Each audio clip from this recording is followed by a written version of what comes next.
Welcome to Wig Fashion Fiesta.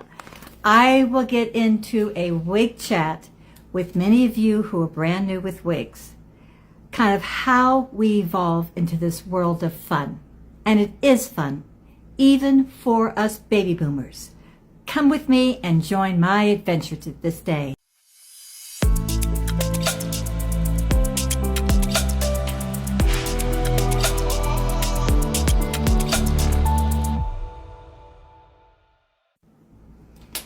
I know I'm speaking to baby boomers, but I welcome all women of all ages.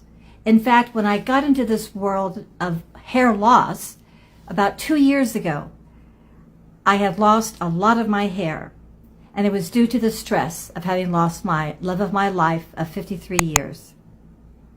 But it all came back, and all my 2 channels over at YouTube, Gracie's Wig Journey and Wig Fashion Fiesta, I share with you the serums, the red light therapy, everything that I use that totally restored my hair. But I digress. I want to get back to a brief discussion with many of you, especially seniors. We are particularly afraid to delve into this world of fashion.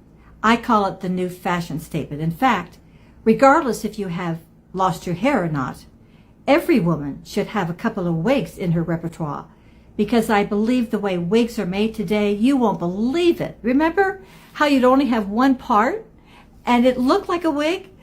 They're not that way anymore. They're very, very natural looking because of the advancements in wig construction.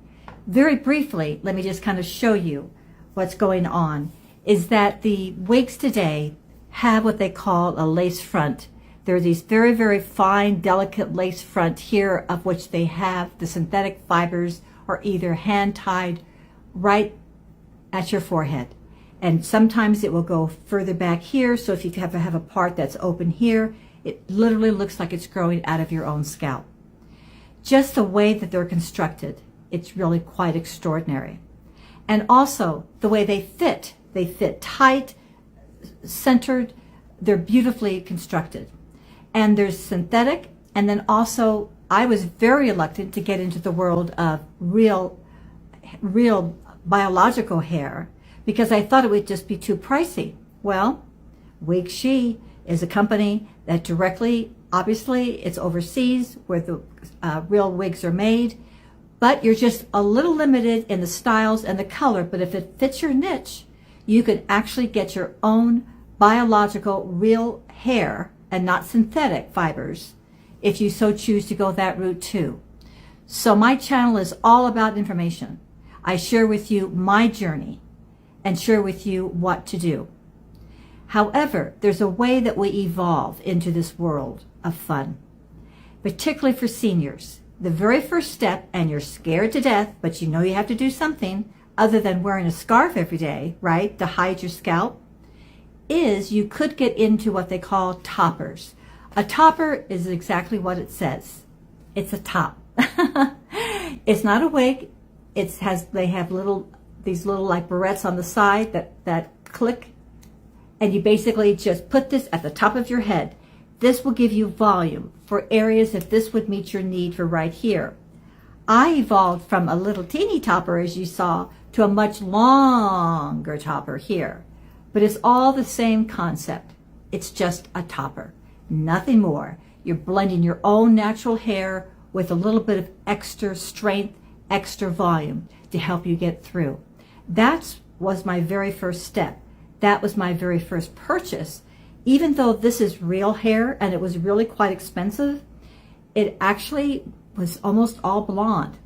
And so it sat in my drawer and I didn't wear it for months.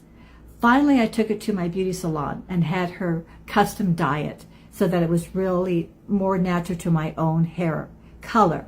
And once that happened, then I wore it. And of course, that's the benefit about buying a wig, a synthetic fiber versus a biological natural fiber. You can change the color. Versus synthetic, you've got to keep the same color. It's not meant to be changed. You cannot change the color. So just kind of be aware of that. But also I wanted to delve into the subject of fear. Yes, as seniors, we really are very shy about this whole thing. Why? Because, you know, we're accepting our age, and we do go through a sadness with our wrinkles and our chicken neck and all what's going on. And sometimes we sometimes get a feeling we're kind of pushed off to the side and we're not being acknowledged because we are so old. But the whole thing is just the same thing that like we teach our children.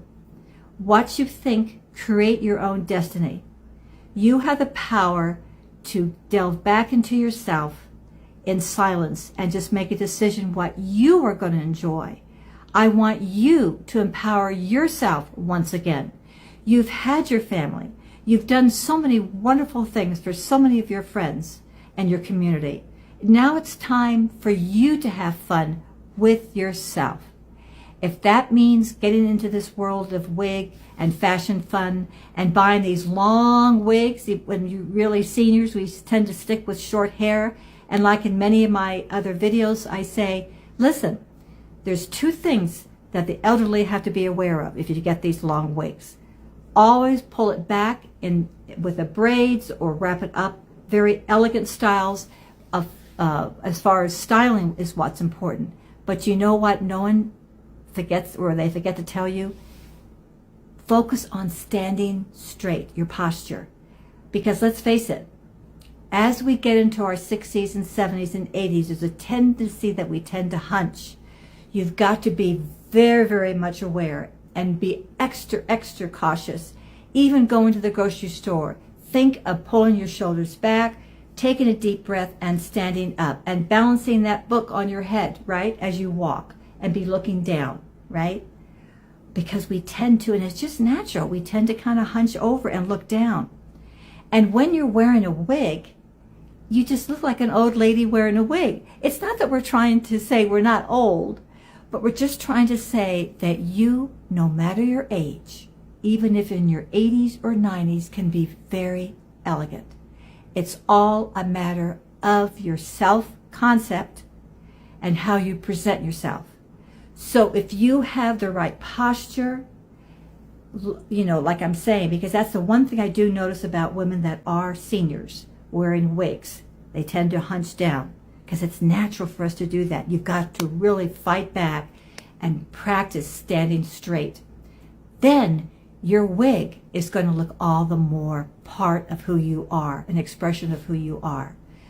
So I hope some of these guidelines has helped you erase that fear, and at least you can begin the fun of getting the topper, because it's basically just a little bit of volume. You blend it with your own hair and away you go. But second main point I want to say, my first wig was the same color as my own hair. You got it dark. And I find that when we age, actually, we tend to look a little better if the wigs are a little bit lighter in color. It could be gray, but it could be the blondes or even the reds. We have to get away from that dark, dark brown. That really, I think, brings us down. I think that really ages us all the more.